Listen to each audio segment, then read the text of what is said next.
En fait, cette incapacité à affirmer mes choix et à dire non à des choses que je n'avais pas envie de faire, je pense qu'elle venait à la fois d'un ressenti parce qu'il y avait une attitude particulière de mes parents avec moi, mais aussi parce que au travers en fait de phrases du type avec tout ce qu'on fait pour vous, on comprend pas pourquoi tu veux plus faire ça ou pourquoi tu te sens mal à faire ça, ou dès l'instant où j'essayais d'évoquer un début de mal-être dans quelque chose que je faisais, et notamment dans une activité extrascolaire, effectivement, mes parents avaient cette petite tendance à dire voilà, avec tout ce qu'on fait pour toi, pourquoi tu te sens pas bien, pourquoi tu te sens malheureuse là-dedans, et donc tout de suite ça avait un effet un petit peu culpabilisant sur moi, et ça suffisait à ce que en fait je me dise non en fait je vais continuer à ce que j'ai commencé à faire. Vous vous apprêtez à écouter la première partie d'un podcast des Déviations. Notre média raconte les histoires de celles et ceux qui ont changé de vie. Pour nous suivre et ne rien manquer de nos actualités, nous vous donnons rendez-vous sur notre site et nos réseaux sociaux. Abonnez-vous à notre chaîne YouTube et suivez nos podcasts sur Acast et autres plateformes de streaming. Tout de suite, un nouveau portrait, une nouvelle histoire, une nouvelle déviation. Bonjour, je m'appelle Clara. Après avoir été avocate en cabinet d'avocat pendant un certain temps, j'ai décidé de m'installer à mon compte pour laisser plus de place à mes passions artistiques à côté. Alors, première partie, ton enfance, raconte-moi globalement d'où est-ce que tu viens, quel enfant t'étais quand t'étais petite. Alors, je viens du nord de la France, essentiellement. On a déménagé pas mal de fois avec mes parents pour des raisons liées à la carrière de mon père. J'étais une enfant très sérieuse dès le début, avec l'envie de faire plaisir à mes parents, de pas les décevoir, et je sentais qu'ils attendaient de moi un certain sérieux à l'école. Que faisaient tes parents? C'était quoi leur métier? Pourquoi ton père déménageait? Mon père travaille dans une banque, dans la même banque depuis son embauche. Et en fait, quand il a été embauché, il s'est engagé à être mobile. Ça faisait partie de son contrat. Et donc du coup, le deal, c'était qu'on devait déménager tous les 3-4 ans à peu près pour qu'il prenne des nouveaux postes à chaque fois et qu'il puisse évoluer en interne. Et du coup, nous, on le suivait. Et ma mère, elle a suivi aussi, dans le sens où elle a dû à chaque fois démissionner et repostuler et retrouver des nouveaux jobs assez différents d'ailleurs à chaque fois. Donc elle a une carrière un peu plus sinueuse que celle de mon père. Donc à côté de ça, tu as une sœur. Est-ce que tu peux me le dire et m'expliquer un petit peu la relation que tu avais avec elle et elle, la différence entre ta relation que tu avais toi avec tes parents et elle, celle qu'elle avait? J'ai toujours eu une très bonne relation avec ma sœur. On a toujours été hyper proches, mais on a toujours été assez différentes en termes de caractère. Elle est plus brute dans tous les sens du terme, dans le sens où elle a un caractère plus fort, pas plus fort, mais plus marqué, qu'elle affirme beaucoup plus, et j'ai toujours eu le sentiment qu'elle arrivait beaucoup plus à affirmer ses envies, ses passions, ses convictions, là où moi j'étais toujours un peu plus effacée, toujours dans l'optique de faire plaisir, ne pas décevoir, mais ça nous a jamais empêché de nous entendre, d'être très proches, et encore aujourd'hui on est très proches. Donc comme tu disais, toi t'avais un caractère plus fermé et tes parents étaient plus stricts avec toi. Est-ce que tu peux m'expliquer un petit peu en quoi ça t'impactait, qu'est-ce que ça a changé sur ton comportement?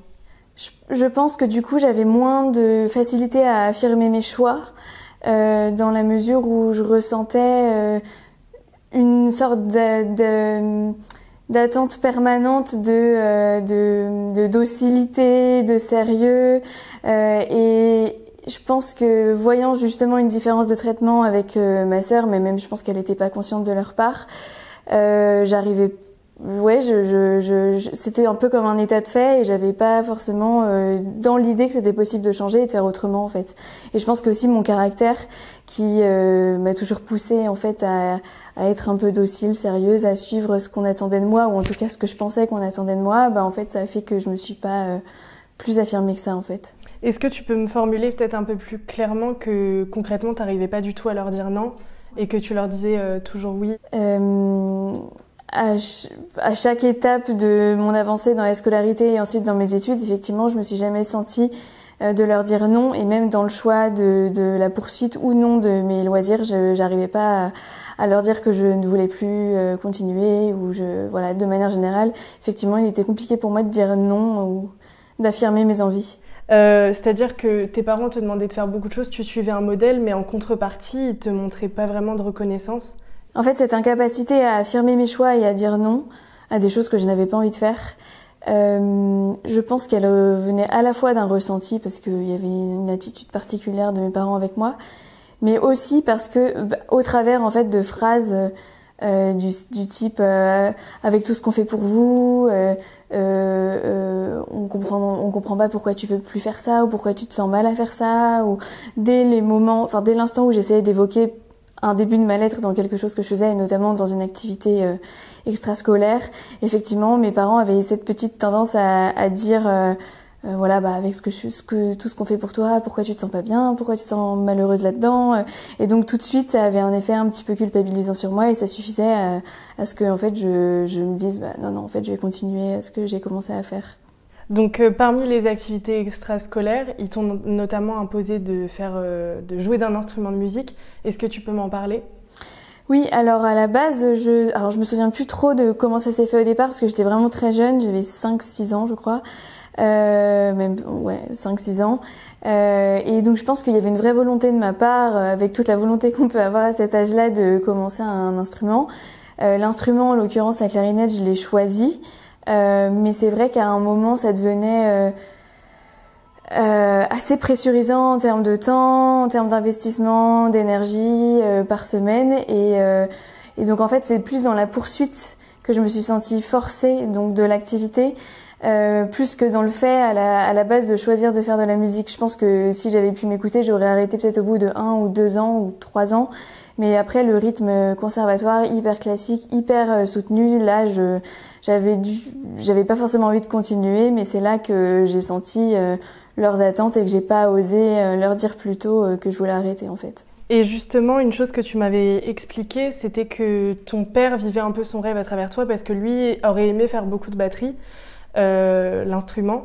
Est-ce que tu peux m'en parler et me parler du fait que du coup il te poussait vraiment à bien apprendre la clarinette en te faisant faire des cours le soir si t'avais pas le conservatoire?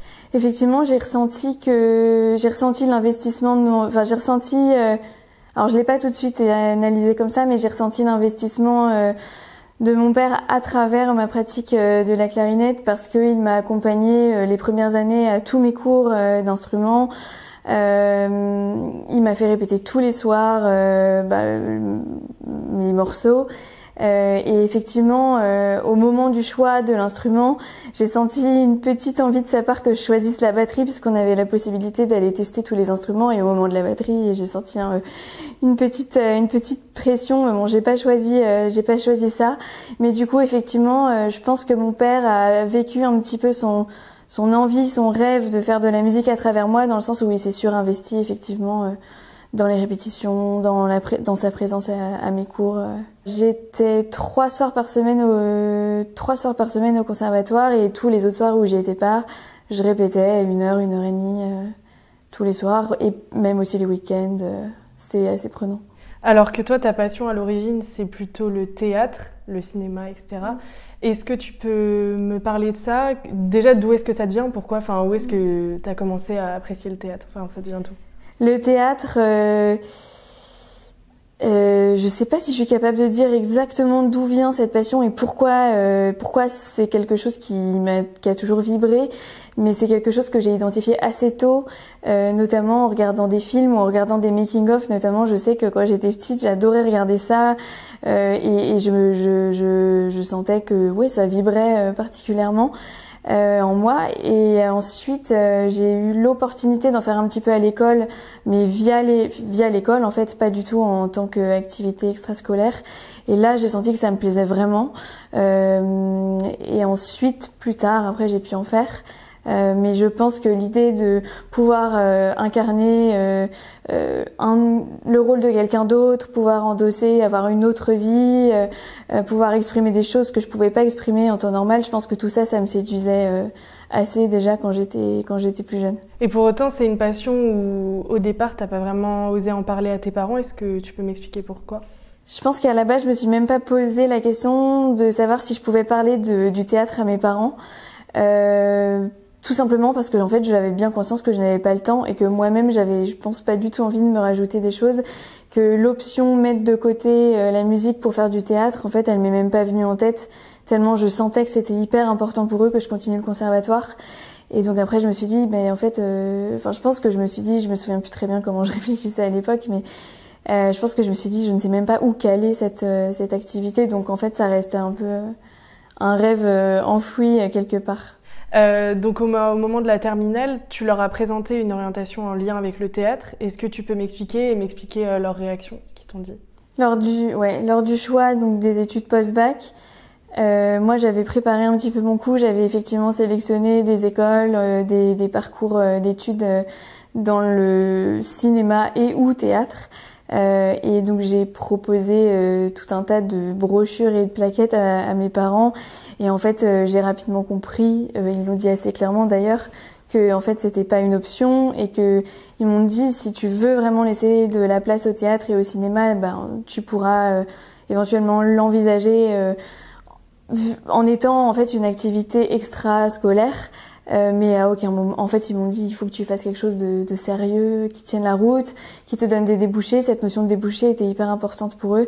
Et je pense qu'ils ont assimilé théâtre, cinéma à un gros manque de débouchés. Et donc, en fait, c'est là que j'ai compris que je pourrais pas en faire, en tout cas pas tout de suite, je pourrais pas en faire mes études. Et donc, finalement, vers quelle voie ils t'ont dirigé, tes parents? Ça s'est fait au cours d'une discussion. Moi, je leur ai fait état de mon envie de mettre à profit mon amour, je sais pas, c'est un peu fort, mais mon envie de pratiquer des langues étrangères, parce que c'est vraiment quelque chose que j'aimais bien faire. Et donc, dans un premier temps, j'ai abordé l'idée de faire des études de traduction, d'interprétation, voilà, très centrées sur les langues. Et en fait, mon père m'a dit, il vaut mieux que ça reste un outil, et donc peut-être utiliser ta passion des langues dans une autre discipline, ou en tout cas en soutien à une autre discipline. Et donc lui a trouvé un diplôme en droit qui permettait d'avoir la moitié des enseignements en anglais et qui permettait d'approfondir une deuxième langue juridique et une troisième langue. Donc en fait, c'est ce mix entre langue et droit m'a à peu près convaincue à ce moment-là. Et je me suis dit, voilà, au moins j'aurais cet aspect langue étrangère. À défaut d'avoir du théâtre, j'aurais au moins cet aspect-là à mixer avec le droit. Le droit, je savais pas exactement quoi en penser à l'époque, j'en avais jamais fait. Je sentais que ça rassurait mes parents, donc je me suis dit banco, voilà, allons-y. Non, mais à ce moment-là, je pense que j'avais déjà conscience que ce choix était pas optimal par rapport à mes envies, mais ne sachant rien du droit, je me disais peut-être que j'aurais une révélation, mais déjà dès ce moment, je me suis dit c'est pas vraiment ce que j'avais en tête. Donc pour tes études, où est-ce que tu as atterri? Et globalement, explique-moi un petit peu déjà si ça t'a plu et comment ça s'est passé. Je sais que tu étais très studieuse, est-ce que tu peux expliquer? Alors, je suis arrivée à Lille à ce moment-là, parce que à ce moment-là, on était en Picardie avec mes parents et donc le diplôme qu'on avait identifié était à Lille. L'indépendance, parce que du coup, j'ai quitté le domicile de mes parents, c'est bien passé, mais en fait, tout a été préempté par les études, le sérieux, l'envie d'avoir des bonnes notes et dans l'exacte continuité de ce qui avait été le cas jusqu'à maintenant. Et donc au bout d'un an, très rapidement, dès les premiers cours, je me suis dit que ça allait pas coller avec ce que j'avais envie de faire parce que le droit, ça est un monde à part et je me disais, je sais pas exactement si ça me correspond, mais je continuais à travailler, à essayer d'avoir les meilleures notes possibles, un peu comme dans la lignée d'avant en fait finalement. Et au bout d'un an, j'ai pris mon courage à deux mains, j'ai dit à mes parents, l'année a bien fonctionné. Mais je sens qu'il y a quelque chose et que c'est pas exactement ce que je veux faire. Du coup, à ce moment-là, mes parents ont été assez ouverts et m'ont dit, si tu veux, tu peux réfléchir à quelque chose d'autre à faire. Mais dans le quelque chose d'autre à faire, c'était assez borné et il n'y avait pas l'option théâtre ni cinéma. Donc c'était plutôt peut-être tenter médecine, tenter des écoles de commerce ou je sais plus trop ce qui m'était proposé à l'époque, mais rien de bien séduisant à mes yeux. Et donc du coup, sachant que ça fonctionnait plutôt assez bien en termes de notes, je me suis dit je vais pas prendre le risque en fait de rechanger pour ça se trouve ne pas réussir, aimer encore moins que ce que je fais aujourd'hui. Donc en fait, j'ai finalement poursuivi comme ça jusqu'en master. Donc à ce moment-là, tu as vraiment sacrifié ta vie étudiante puisque tu avais le nez... Ouais, j'avais le nez dans les livres, j'étais très à fond dans les révisions, je pense beaucoup trop par rapport à ce qui était attendu. Mais c'est vrai que j'avais eu un peu cette seule vision du travail et des études en me disant il faut avoir les meilleures notes, il faut réussir quoi. Il y avait cette idée de faut avoir le mieux possible. Et donc effectivement dans les premières années, j'ai pas le sentiment avec le recul aujourd'hui d'avoir vraiment profité de mes années étudiantes. Je pense que sur le moment j'en avais conscience, mais en fait, j'avais pas le temps de me poser la question. Et c'est plus tard, après, dans les autres années, que je me suis rendu compte que j'aurais pu plus profiter de la vie étudiante. Mon envie d'être avocate n'a jamais été une évidence. Dès le début de ma première année, je me suis pas dit je veux être avocate, je veux plaider, sans même aller dans la caricature de l'avocat, parce que un avocat fait autre chose que plaider, mais en fait, je me souviens d'être dès les premières années, quand on évoquait le métier d'avocat, m'être dit bon, en fait, ça serait sympa qu'ils parlent d'autres professions que avocat, parce que moi, clairement, avocat, c'est pas possible, quoi. Et en fait, c'est en master, il y avait beaucoup de gens à ce moment-là qui avaient déjà en tête l'idée de passer le barreau. Moi, je ne savais même pas qu'on pouvait passer le barreau à ce moment-là, tellement j'étais à des années-lumière d'envisager cette profession. Et en fait, tout le monde, à ce moment-là, j'étais arrivée à Paris entre-temps. Et à ce moment-là, en fait, tout le monde pensait tellement qu'à ça que, en fait, j'ai un peu suivi le mouvement en mode, tout le monde va là-bas, donc j'y vais aussi.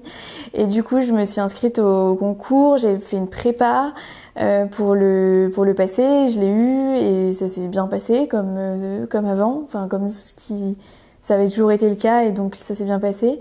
Et ensuite, en ayant le barreau, je me suis dit que j'allais pas aller à l'école, que je n'allais pas entrer dans l'école d'avocat, parce qu'on peut avoir on peut avoir le barreau, mais décider de ne pas rentrer dans l'école. Et en fait, c'est au cours de rencontres avec des personnes lors de mes stages qui m'ont dit tant que t'y es, t'as le barreau, va à l'école d'avocat. Et moi, un peu dans la lignée de tout ce que j'avais pris comme décision ou comme non-décision jusqu'à maintenant, je me suis dit ok, je vais y aller. Et donc j'ai fait 1 an et demi après d'école d'avocat une fois que j'avais eu le barreau. En fait, l'idée d'être avocat à ce moment-là, c'est vrai, se concrétisait de plus en plus, mais j'étais pas forcément stressée à cette idée parce que il était très clair dans ma tête que je ne deviendrais pas avocate en fait. Je me suis dit au pire, je valide en fait l'examen de sortie et donc ce qu'on appelle le CAPA.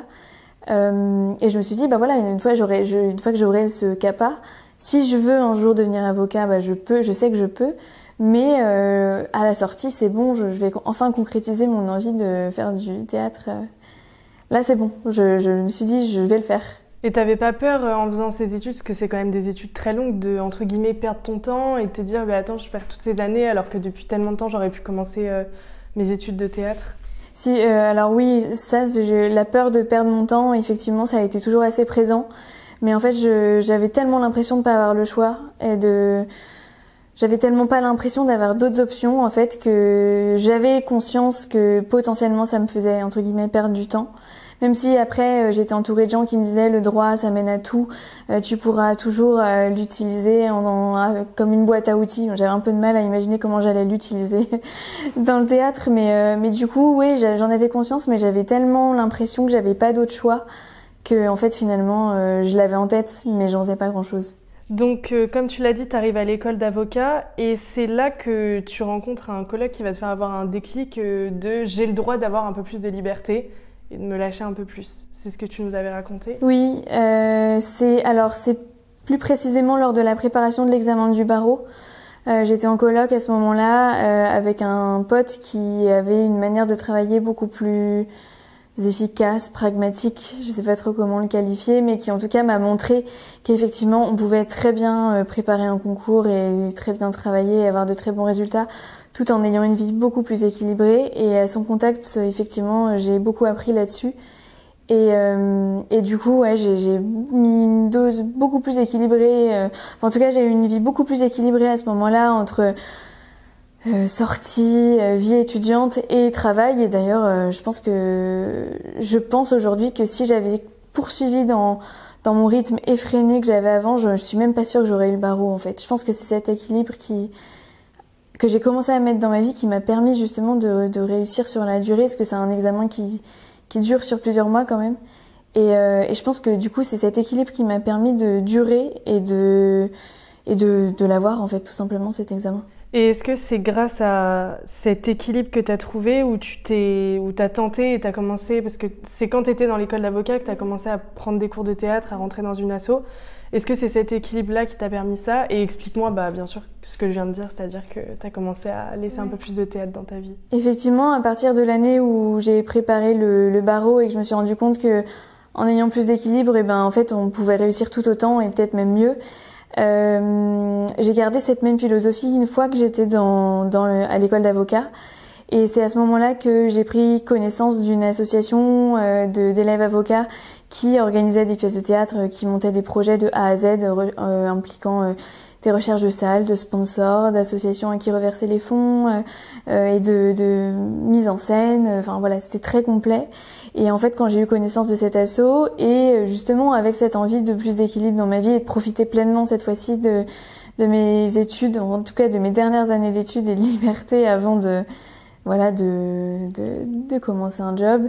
En fait, tout ça m'a donné envie justement d'entrer dans cette association et de enfin commencer à aller sur les planches. Et alors, qu'est-ce que tu as ressenti quand tu as pu faire du théâtre pour la première fois? C'est à ce moment-là que je me suis dit c'est pas juste une lubie finalement, parce que j'avais peur aussi, je pense quelque part, n'ayant fait que des petits cours en primaire, je me disais ça se trouve en fait tu idéalises le théâtre et peut-être que ça va pas te plaire. Et en fait à ce moment-là non, j'ai vraiment eu l'impression d'être pile à l'endroit où je voulais être. Et j'ai eu le sentiment que ça révélait beaucoup de choses justement chez moi. Et j'ai eu le sentiment aussi, pour avoir eu le retour de beaucoup de proches qui sont venus voir les pièces en question, j'ai l'impression que c'était aussi visible de l'extérieur. Dès l'instant où je suis rentrée dans l'association, j'ai senti que j'étais en tout cas au bon endroit vis-à-vis du théâtre. La première année, j'ai fait simplement partie d'un projet théâtral en tant que comédienne. Et la deuxième année, j'avais tellement aimé ça en fait, et j'aimais tellement aussi tout l'aspect organisationnel autour de la pièce que finalement j'ai repris les rênes de l'association et je me suis investie beaucoup dans la recherche de sponsors, la recherche de théâtre dans lesquels on pouvait se produire, tous les partenariats qu'on pouvait tisser, dans la mise en scène aussi.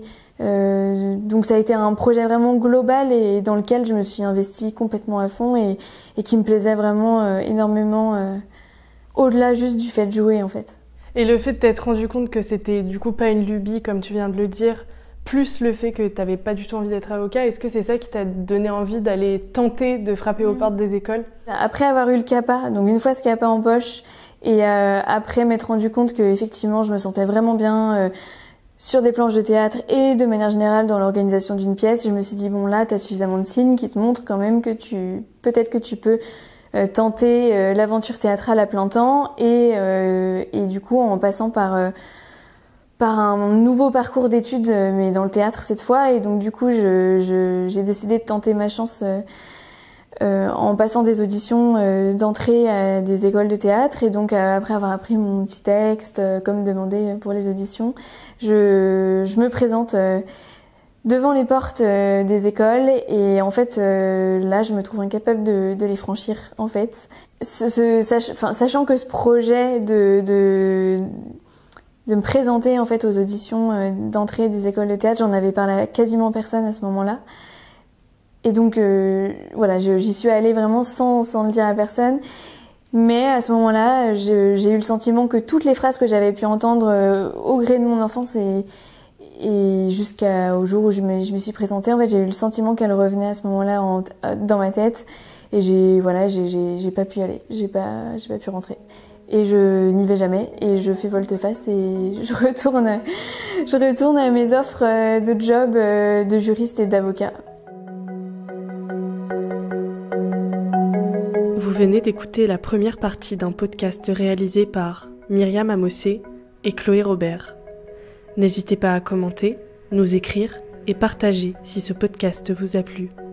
Notre média, vous pouvez le retrouver sur lesdéviations.fr, Facebook, Instagram, LinkedIn, TikTok et YouTube. Nous n'avons qu'une vocation, raconter les histoires des personnes ayant changé de vie. Alors à très vite pour un nouvel épisode.